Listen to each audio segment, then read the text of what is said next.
Hello guys, welcome back to my channel. I'm Carnivore Muscle, Jonathan, and I'm joined today with Bethany Shanae. You can find her on her YouTube channel, which is Bethany Shanae, as you see it on the screen. Very easy to get hold of her, which will also be linked in the show notes below. If you're streaming from or viewing from her channel as well, check out my channel. It's a cross collaboration attempt we're going to do today. Please appreciate we're a bit lacking time because Bethany is on her lunch break, so we can't be here for ages. So if you have any questions directed to us, ask them promptly in the chat. Be able to get to them as soon as possible. Other than that, I just want to introduce Bethany to my channel. Hold on tight, enjoy the ride. No swear words, or not too many swear words. And I'm going to go through the plan that I've got Bethany on. We address her plans, her goals a little bit, and just see what we can do to help her with her fat loss. Do you have anything to say at the start, Beth? Hi, I am super nervous to be here. This is my first live stream. I'm really excited about the collaboration and to see what results I get. I know I'm already getting pretty good results, so I'm excited for the nerves to chill out in a few seconds. Yeah, I'll go away quickly. Honestly, once you've done about 5 of these, it's like second nature. I've done about 160 live streams in total in my channel and other channels, so I'm very used to it, and I don't get any better at it. I'm just awkward, and the best thing to do is just run with it. Don't try and be someone you're not, is my advice. Definitely not. Anyway, so we're going to go through Bethany's plan now. So I won't reveal anything that's confidential to her unless she decides to bring it up. Other than, of course, her goals and objectives and what we're going to do from there. So I'm just going to share that on the screen so people that are watching this can see. So this is effectively Bethany's plan. Hopefully you can see it, make it as big as possible. So this is just like an intro that I put in here. Please be aware that Bethany is neurodivergent, so I didn't want to overload her with information with paragraphs and paragraphs of text. That's pretty much meaningless. Give her a plan. What does she need to do? How does she need to do it? Simple. So this isn't reflective of what a plan is usually like for my clients, but please appreciate that it's got enough detail to get her started, and as we progress through her coaching experience, we can adjust things here and there. And you might be surprised, very little adjustments are actually ever needed. These are some simple lifestyle hacks that I recommend. So 10 minutes outside upon sunrise, lunchtime, and before bed, which means no screens, no music at all.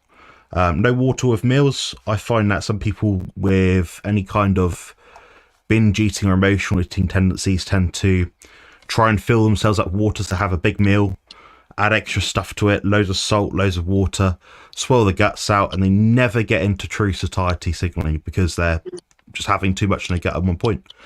No alcohol, obviously. I'd prefer her to drink sugar-free Coca-Cola or diet lemonade, whatever it is. Right now, these are small little pebbles, but it'll make a big difference in the long run. And also she's got 30 to 60 minutes of dog walking 5 times a week. So even if it's half an hour in a week and it's a busy day, she can still do it. And she can take a day off, here or there twice a week. So it's very achievable. It gives her a broad range of things you can do. I'll probably suggest at the start just to do the lower amount, and over time you can increase it a little bit, like 5 minutes each day perhaps. But it's up to her what she wants to do, how she feels, how motivated she is in the day, how her joints feel as well, because she does experience some joint pain. Now I've made a very rudimentary diet plan for her, which is absurdly simple, but the thing is, when you're on a carnivore diet, there's about 4, maybe 5 things that people eat typically in a day, which is what I notice across people that get the most benefit and success in the carnivore diet. So I've stuck to pretty much that. So she's got beef, eggs, butter. Also some little notes here, she can swap some of the foods out, so for different kind of fish, different piece of chicken if she likes it, because I know that was in her sort of plan beforehand. The idea is she has just a nice little mix so she can swap out things here and there. The macronutrient values are pretty much the same, if not similar, so I'm happy for her to have all beef for a week, or some beef, some chicken, some sardines, some salmon, some beef. Whatever combination she likes, just as long as she fits it within the context of these measured amounts. The raw weights are used because a raw weight is a better way to manage and measure what you're currently taking in. If you cook it, some people burn their food to death and end up reducing the moisture content of the food by about 30%, which means she could be getting less food than what she's thinking. So I want the food to be measured raw, as she has been doing. So she did a really good day of eating video, or vlog sort of video. I think it was yesterday or the day before, where she went through her whole day of eating, some little hacks she's actually used to separate the meat portions so she knows how much she needs to eat. The simple, goes in the freezer, goes in the fridge, takes it out, cooks it, done. Super simple. Then she can, of course, move meals around a little bit. She can change things around to suit her. I've just kept the main basis of the diet meat mostly. I've put in more eggs at the start of the diet for breakfast because it's probably a bit easier to cook. Not everyone wants to eat 9 ounces of meat first thing in the morning. Some people do, some people don't. That's how we progress along with good feedback. I can work out, okay, she prefers this on this day or this sort of thing, so we can adjust things from there. The idea is if she can get in this amount of food in a day, maintain it for a couple of weeks, we'll know what a baseline level is. She's already dropped a couple of pounds from inflammation, a bit of excess water weight. She's doing really well already. She has experienced a lot of hunger over the last 2 days, so we've actually added 1 egg to one of the meals, which is, it sounds a bit absurd, 1 egg, but the thing is, 1 egg was probably contributing to about, I'd estimate, 5% of her daily nutrient intake. So if I was to say have 2 eggs, then her diet intake has increased by 10%, which means the diet is way different to what it used to be. So that's a bit too much to sort of say add 2 eggs at this point, really. But anyway, you can always adjust as time goes on. Supplements, I just say forget about them. You don't need them. They're not that useful. Some are pretty useful, but at the moment we're not having any issues. She has been on and off the carnivore diet before. She does get great success with it, so I see no reason to add that change to it. Add to expenses, add to a budget, which is a real pain in the backside, guys, when you're trying to save some money. Go about doing this on a carnivorous way of eating. So keep it really simple. But everything we've mentioned so far is subject to change. The next bit is the training element. She wants to work a lot of her thighs and glutes and keep her figure of 8 shape, as a lot of women do, which is absolutely great. Brilliant, can't blame her, nothing wrong with that. So we've got 2 workouts. Now I've given her slightly different workouts each time. They are quite similar. Very little changes between them. The main change is just one is chest focused and one is shoulder focused. And also changed out the back exercises. It's not a priority for her, but at least it gives her a little bit of variation between her workouts. And I've got some training aids for her as well, so she can do 2 to 3 sessions per week. It's up to her how motivated she is in a week. If 1 week she does 3, 1 week she does 2, I'm fine with that. All I preface is that she must do them with at least a day rest between them. Ideally split them up as far as possible, so it might be that she trains, for example, Wednesday and Sunday. The next week she might do Tuesday and Friday, something like that. If she wants to do 3 in a week, she could do Monday, Wednesday, Friday, or Monday, Wednesday, Saturday. It doesn't really matter. Just try and find a way she can get it in, and that's the main thing, really. I'm happy with 2 or 3 sessions a week. That's probably all you need to get most of the benefit you could probably get from training. Some more training notes here. So 5 seconds up, 5 seconds hold, which is squeeze.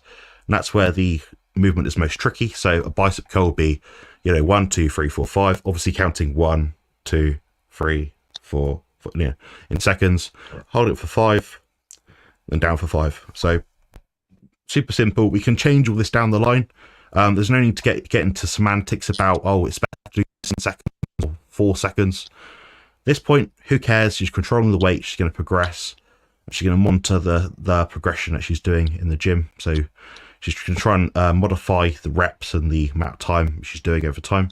So she gets stronger, more muscular, and doesn't lose any muscle mass, which is probably the main determinant of total metabolic rate, besides, total body weight. But then again, she's trying to reduce her body weight. So you want to keep all the muscle on her body as possible, much as possible. So it's 2 sets per exercise, super simple. So we're looking at 2, 4, 6, 8, 10, 12, 14 total sets. It's achievable in under an hour quite easily, regardless of fitness level. I'm currently doing, and I'm not that fit, guys, I'm doing about 17 sets at the moment, which is a lot, but a lot of warm-ups. That's taking me 50 minutes, so it's very possible for someone like me that's not fit at all. I do have a spine disease, so I can't build up my fitness like a lot of people. It's hard to get your heart rate up when you can't move, but I do the best I can. But getting back to this sort of training thing, she can send me some training videos if she wants to, if she's got a tripod, or she can prop up someone in the gym so I can assess her technique and give her any help that she needs. So she's welcome, of course, to send that to me at any point during the week that she needs to, just so I can go through it. It'll be subtle things here and there. It's not about being perfect, guys. It's just about being, 90% on point and trying each week to get 1% further. So you know that you're doing the same measurable thing and you've got the same standardized, specified technique. And over time, you can start to increase it. But anything is better than nothing right now. So I'll be happy with even just 90% of adherence to this plan at this point. I've also got exercise playlists on my YouTube channel, which you can access at any time if you need extra motivation or little tips here and there. But that's pretty much it. Some other biohacks I mentioned were just the blue blocking glasses at night time, so she can improve her sleep quality, lower cortisol throughout the day, and just help improve the actual duration of time that she's sleeping, which is particularly helpful if you're trying to negate the impact of reduced sleep on insulin resistance and also leptin resistance as well. So that means basically she'll be able to go about her day, not feel overly tired. Oh, I need 6 cups of coffee, or I need extra food or treats and stuff and energy drinks and all this extra stuff. The main thing is, if you don't sleep properly, you won't recover properly. And I'd rather say to Bethany, look, if you're low on sleep, you're feeling stressed, you're getting 5 hours a night and that's not enough for you, you don't feel good, don't train that day, don't go to the gym, give it a day of rest. I'd rather see her get some good sleep, and if that means she can adhere to the diet better, I'm all for it. The diet is the mainstay, it's the critical thing. That's gonna impact her fat loss or muscle gain results by probably about 85%. So if she gets that right, I'm happy. The rest of it, exercise is just there to keep muscle on, keep the metabolic rate going, and keep her on track and motivated. So get a bit of tone as well, so you can't fault that. Bethany, do you have any questions so far? Anything you wanted to mention about the plan so far? No, I mean, you've been really available, like through WhatsApp, to talk about anything that I had questions about. So I feel like I understand it pretty well. And like you said, it's extremely simple. Like it's point A to point B. I'm so sorry that my dog is barking in the background. I don't know if y'all can hear That's it. all right. But yeah, I don't really have any questions about it. It's really straightforward. I didn't think I could eat ground beef this much and be all right with it, but I'm doing all right with it for now. Yeah, it gets a bit much for some people. I mean, the way I've approached this diet is to make sure that it's really simple, so there's not much thought process. There's not, oh, this meal is 2 ounces of this, 4 of this, 7 of this. I need to drink that. I don't want to overcomplicate it. There's no point. It doesn't serve you. It doesn't make your results better. The idea is you could just look at something, chuck it in the fridge and say, well, I've got these, I don't know, 9 ounces of chicken thighs here. Maybe I want that today. Maybe I want something different. And so it just keeps it really easy to adhere to. But yeah, and the main point of the first week is just to get stuck in with it, get some good results. And if you drop, say, 7 pounds in the first week and you're looking to drop 15 pounds over the first month, then that means to me that you're going to be motivated because you're like, well, I got this in 1 week. Now, if you could just keep this up for a bit longer, maybe I'll exceed my 15 pounds. So that's kind of my mentality going into it. And all the other diet stuff. So if she says to me at the end of this week, oh, I'm starving hungry, and she's dropped 10 pounds, then yeah, she is starving hungry. She dropped a lot of weight. So I've got some measurements in my head, some sort of data, statistical points where I know, okay, I'm not going to drop her food intake anymore. She's dropped a lot of weight already. So we can actually start to increase her food, which does happen with some people. The plan isn't always exact first time, but you don't work that out until you get the feedback. So being as steady as you can for as long as possible. Okay, this is the result. This is what's happened with this plan. This plan was good, but I exceeded my, or in this case, Bethany's fat loss goals for the week. So we can let off the gas a little bit. It's not healthy or sustainable to drop 10 pounds every single week like the Biggest Loser. These guys don't sustain it. So if I can keep her on board on the plan for about as long as possible, that will be the best bet. And I'd rather see her, drop 15 pounds the first month, keep it off, and drop 25 pounds and think, well, that was a lot of work. I was doing 5 hours of dog walking a week, 3 hours of gym sessions a week, and I was eating, 30 ounces of meat a week, and that was it. It's not going to be much fun, so it has to be so sustainable. Obviously, my background in bodybuilding probably exemplifies that because I've been on the same diet, give or take, in terms of macronutrient intake for about 3 months now. And I've dropped 12 kilos, so about 26 pounds, and I wasn't fat to begin with. So it kind of says the diet is important, and if you find the right diet, You just manipulate, like getting good sleep, good recovery, training right, getting a few more steps in each day. You'll get there eventually. You don't have to force these things, guys. If you're getting results doing what you're doing already, don't need to change it. There's no need to change something that isn't broken. Mm-hmm. Yeah. If it ain't broke, don't fix it. Exactly. I'm just going to go through the chat now and bring some comments up from viewers. So we've got Rick who's joining. Thank you for joining. And we've got Jessica's Journey. I think that's a member of your channel. Thank you for joining. This is one of my other coaching clients, Zbigniew. I've been working with him for about, I want to say about 16 months at this point. He's got a mad physique for a 49-year-old. Honestly, serious physique. Congratulations. We've got Pap Master, I think one of your subscribers. Mm-hmm. Hello. And Country Girl. And Thea Ox. I'm going to get some questions because we've had a couple of questions already, actually, which is pretty cool. Isn't it encouraging when someone shares their progress with us? I think so. What do you think, Beth? I think so. I prefer watching channels that, I mean, I've watched channels like Nicole Burgess back when she was keto. I really binged her channel. I still watch it even though she's like super high carb. And she's really successful. She's like really disciplined. But I realized like following someone that's has a discipline level that I've never had doesn't always help me. It motivates me to get started, but it doesn't keep me going through the mess ups. It makes me find myself comparing myself to the borderline perfect appearing person. So I like channels where they fall off and they come back and, you know, they're honest about, I messed up, you know, because it's the truth. And it's like, okay, you know what, you messed up, I did too. We can get through this. You got back on the horse today, I'm gonna get right back on it too. Yeah, I sometimes wonder if I'd have more subscribers if I messed up more. Be more appealing than to sort of see, oh, this guy ate way too much food this weekend and he's sick. But I don't know. I think it's the autism in me. I just get on with it.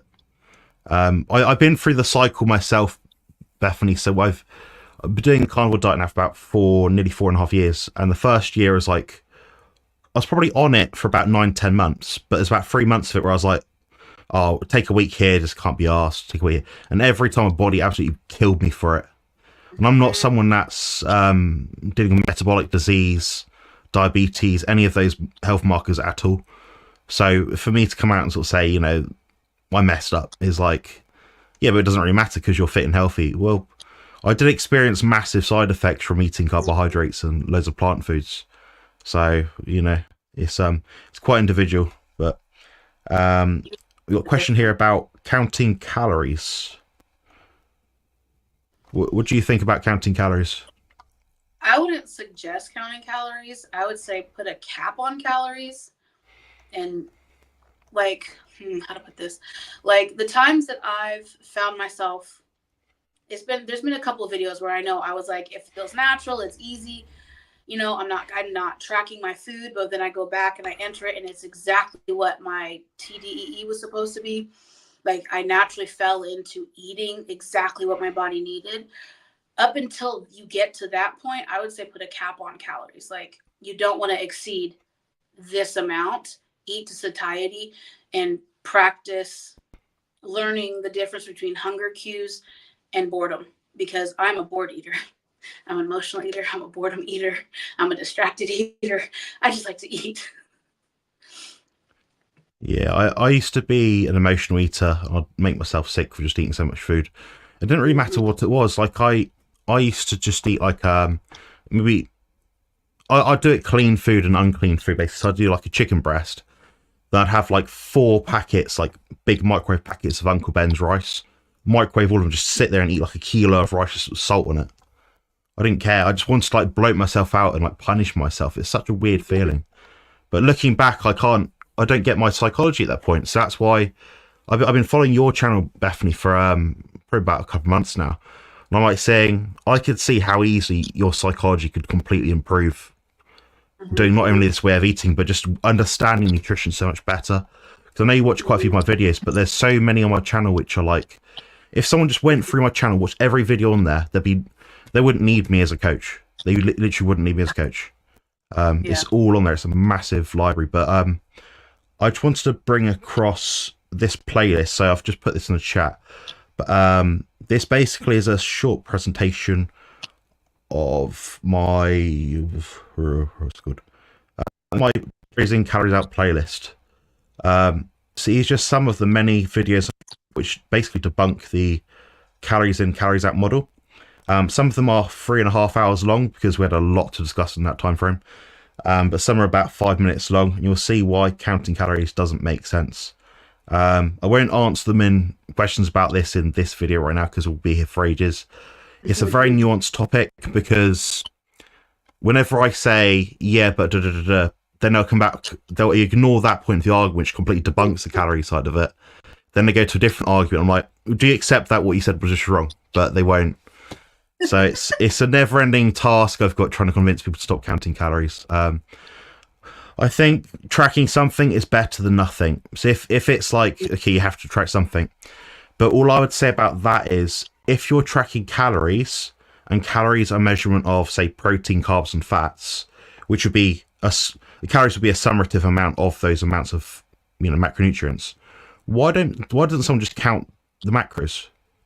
It makes more sense because it's more accurate. So this goes without saying, guys. I could eat 1,000 calories of protein or 1,000 calories of fat, and I'd get vastly different body composition results. And one thing as well, I've had a lot of clients and consultations recently where they've been doing.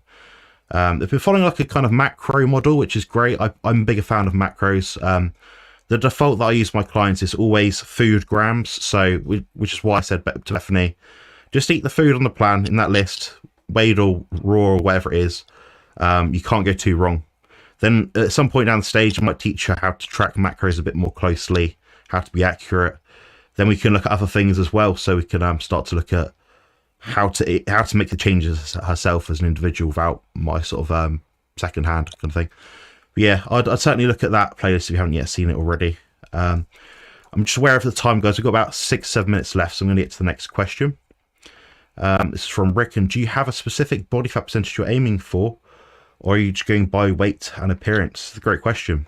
Bethany, what's your percentage goal or weight or figure or Well, when I actually came up with my fat percentage goal, it was based on the BMI on my scale, and that is complete trash. I don't believe in that measurement at all, especially with someone that has genetic dimensions, I'll call it, anatomical dimensions that I have that will always be there, that will change like my fat ratio. Like I can't lose, like I'm top heavy, I can't lose my chest. They're always going to be there, and that fat is going to count towards my BMI if I step on the scale. So when I had chosen a fat percentage before, I realized all that I wanted to be between 18 and 22%. I didn't necessarily want to be athletic, but I wanted to get really close to it. But at this point, I just want to be strong. I want my curves. I always want to have a little bit of a squish on my stomach. I don't want to have my stomach hanging. I don't mind if I jiggle a little bit.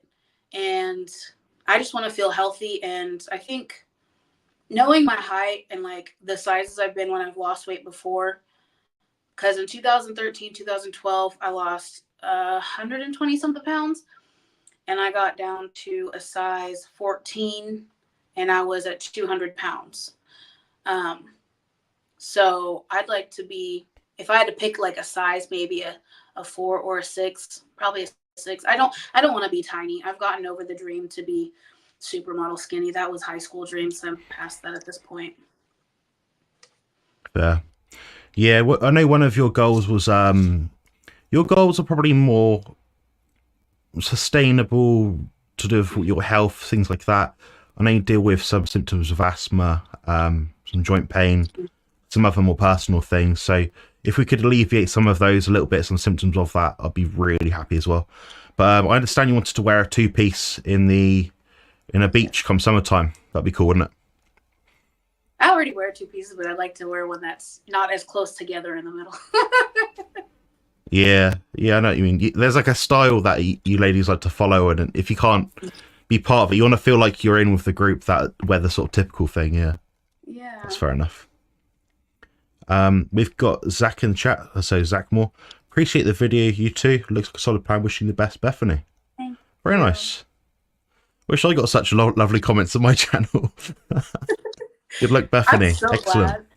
I hesitated getting my channel started for many years. I was going to start it in 2012 or 2013, many years ago, doing makeup. And I was bullied so bad in high school that I just had the worst anxiety thinking about how much worse it would be being exposed to the world. And I'm really grateful for like how positive all my subscribers have been. I know as the channel grows and it gets bigger, you're going to get those people, but I'm really grateful for the amount of like positive people that are drawn to my channel. I'm very grateful for every one of them.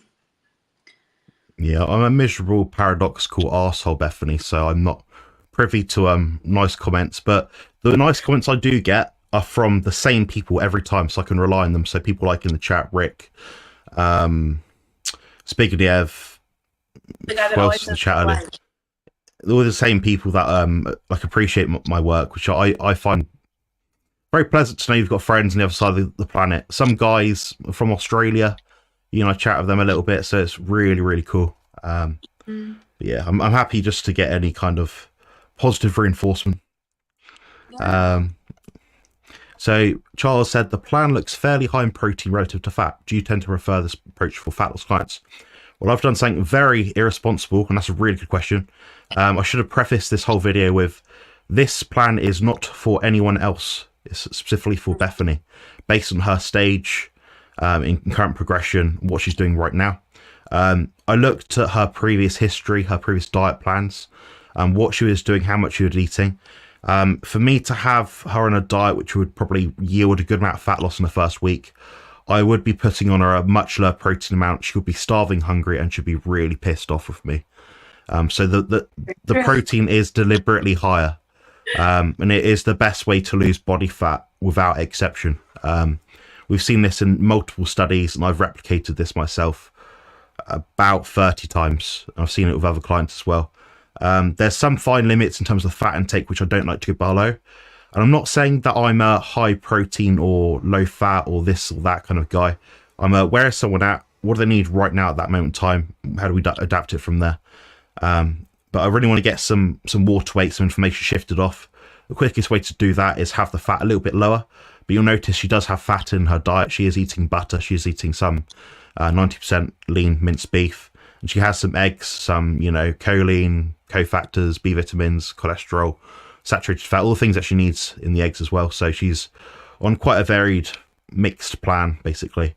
But yeah, my approach is very individual. It's not prescriptive at all. So anyone watching this thinking, oh, I look like Bethany, maybe I could do her diet. You could, but you could also do your own diet, which might be a little bit better. So bear that in mind.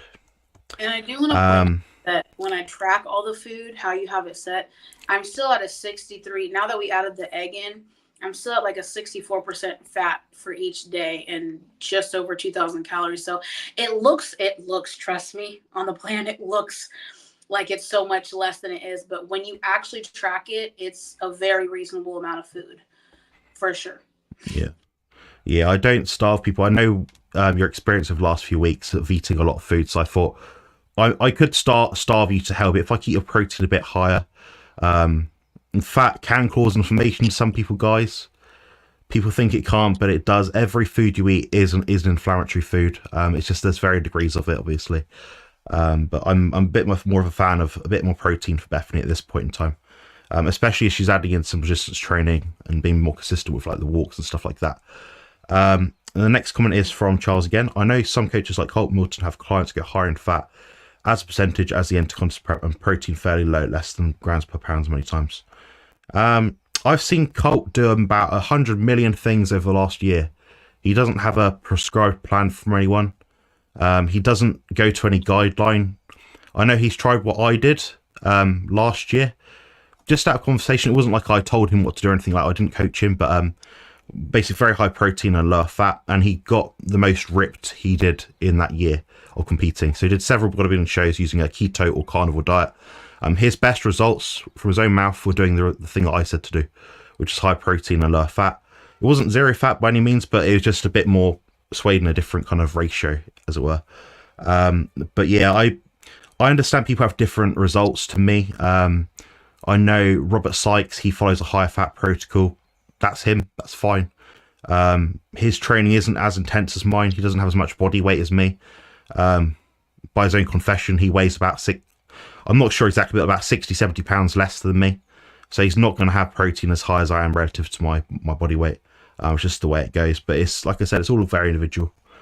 Rick said, Jonathan, we know quality when we see it. You're the most knowledgeable and experienced carnivore bodybuilder on YouTube. I second that. I'm pretty good.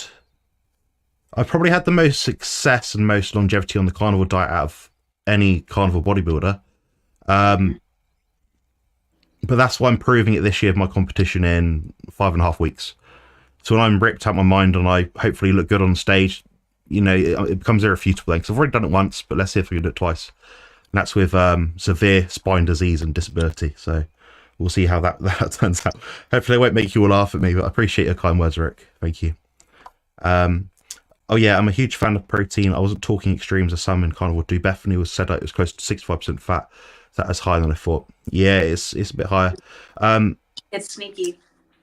It's a sneaky one. Yeah, it's a sneaky one. But I don't prescribe ratios or percentages. I prescribe food lists, food amounts, grams. If someone wants to default to something else, macros, brilliant. Macros is better than calories. Beyond that, I'd actually rather see someone eat to satiety than count calories, if I'm honest.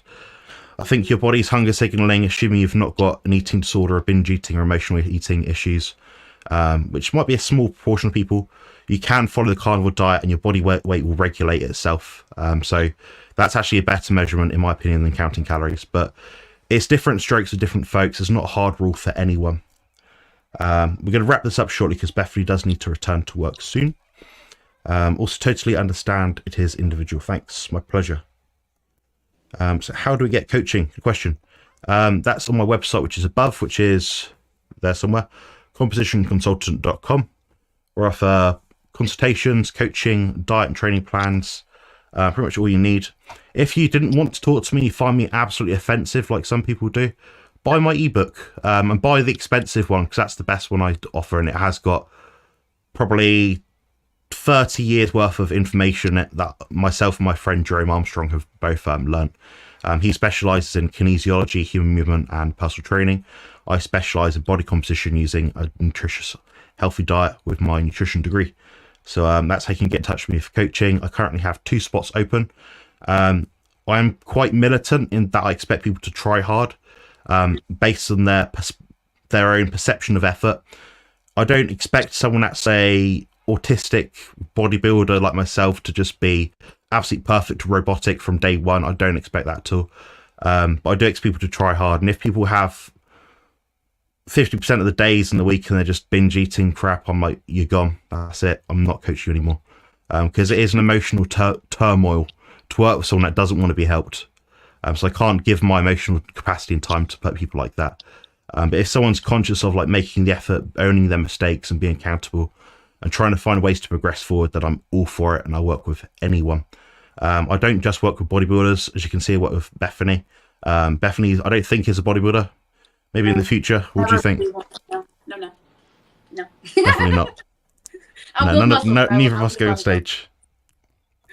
Yeah, what you'll find, Bethany, is the first 2 to 3 weeks, it's excess body weight that you probably don't need. Then beyond that, it'll be like a pound or 2 a week, but it'll flip-flop all the time. You'll be getting more muscular, so you'll be feeling at your arms, you know, your back, your tone. You'll be like looking at the like creases in your skin or like little like cellular-like kind of patterns in your body, whatever it is, you know, where your skin doesn't look quite as tight as what you'd like. See, oh, that's moved out a bit. It looks better now. It's tighter and firmer, you know. So you'll notice this all down the line. But the moment it's just getting the extra fat off, keeping you motivated, keeping you like thinking, right, I can do this. That's the main thing. And hopefully I'm able to provide a bit of help towards that. Absolutely. And I do want to say for anybody that's considering coaching, because I know we've had a conversation in the comments about Myers-Briggs, how you're an INTJ, and then you're also very open that you have autism, and you definitely have more of a regimented presence, I'd say, more I'm nuts. Controlled. Yeah. But I will say in the communications I've had with him, especially with questions or, hey, I ate this. I added this on today. Or like today I asked if we can add an egg, if that would be okay. I asked for 2 meals and he said one. And I was like, actually, that makes more sense. I agree. Because obviously he knows more than me. He's a lot more, he's very friendly. Like, it's not, yes, he's strict, but he's not beyond reason. So as long as you communicate things and you don't bullshit, pardon my French, are we allowed to cuss a little bit? I hope so. Yeah. You'll be plenty. fine. It's warmer than you'd probably imagine. Yeah, I'm very straightforward. I keep my coaching system very.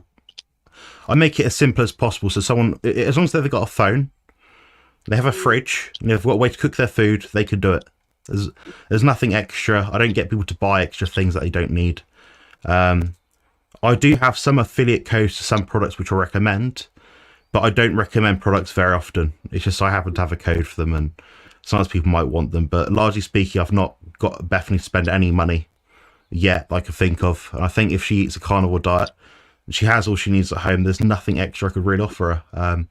If she became ill, maybe had like the flu, maybe I'd suggest I'll take some chelated zinc tablets or vitamin D, something like that maybe. But there's nothing extra that I'm basically giving outside of my knowledge, which is all on my website, which is compositionconsultant.com.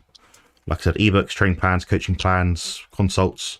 The consults are very good value for money, I think. I looked at some other prices in my country, and they're roughly half the price of everyone else online. So if you wanted to get hold of another coach online that was into body competition, you're paying about $120 plus per hour, which I think is a lot of money, guys. I don't think many people can afford that. I can't afford that. Cannot. That's it. The no BS zone. That's exactly it. Amen. Yeah. Amen. Amen to that one. Nice one. We'll probably wrap this up now, Bethany, because I appreciate you've got to go. Do you have any last comments or questions before we wrap this up? Tag along for the journey. I'm really excited. I'm excited when this is over to go back and watch everything. I've been trying to vlog today. I vlogged yesterday, but it's not uploading and it's frustrating the heck out of me. But I'm trying to vlog as much as I can for it because I want to be able to watch back and like see how each day my brain and my thought and my emotions and how I carry myself shifts. You know what I mean? Because on the first day, I had no energy in the morning. And then yesterday and today, I feel great in the morning already. So it's like, I'm excited to see the outcome and to share it with everybody. And I'm really grateful for this. It's good to just stick to something, just have a plan. That's the biggest thing I saw when I was watching your channel was like, you don't really have a plan. Because I knew you're setting yourself challenges like micro goals. Like, oh, I'm going to do this week or this for 3 days. The thing is, Bethany, as you know, you've got a long haul, long-term goal, and it's not going to be achieved doing a 3-day egg fast. It's not a balanced approach. And I know people say about balance being a bit bizarre, and I think, yeah, a balanced diet is bizarre, but the thing is, I've done this so many times now with different people where you just need to have a plan that you can roughly stick to, edge in and out of here and there. Maybe a few weeks down the line, maybe she has a barbecue with some friends or something. Maybe she wants a bun. I don't know, have the bun. Probably ideally don't. But just if you're there and it's give you so much anxiety, you're thinking, oh no, I'm if I don't have it, I'm gonna be hungry. There's not enough meat. I'd rather her have the bun than go home that day and eat like a slice of cake. It's all about making rational decisions. Just she inch forward each day. Getting better each day. Yeah. Wi-Fi said, not that it was from before, but your face is really looking slimmer, Jonathan. Nice. Yeah, my face is where I hold all my fat. Can you tell? I'll do a bicep shot quick. You can't really tell the lighting, but Holy shoot. Yeah, I've lost a lot of body fat recently. I'm probably 3 to 4 kilos off my stage weight. So yeah, I have lost quite a bit of fat, but the face is the last place to come off, so the rest of me looks a lot leaner. But yeah, it's so frustrating. I've got one of those faces, Bethany. My whole family's like it. We're like hamsters. We usually like hamsters. It's so funny. That's cute. Yeah. Hi, Matthew. Thank you for joining. And hello from Hanging with the Browns. Hey, y'all. Where is NC, by the way? Meetup that I went to. They were so much fun. Where's NC? North Carolina, I think. North Carolina. Oh, okay. Nice one. Yeah, cool. That's really cool. It's so cool what people hosting these events now. I'm going to an event in May, I think next about 3 weeks away. So I'll be 2 weeks after my competition, and I'm gonna be drained. But I should probably find a pillow to sit on or something, because those seats are so damn uncomfortable. Yeah. Honestly. All right. Yeah. Nice one. I lost track of We're time. head off now, Neil. So, all right, thank you for your time. Thanks for coming on, Bethany. Please subscribe to her channel, which is her name as it appears on the screen right now. We'll catch up with you guys soon, and she'll keep you updated on her vlogs and YouTube channel. Cheers.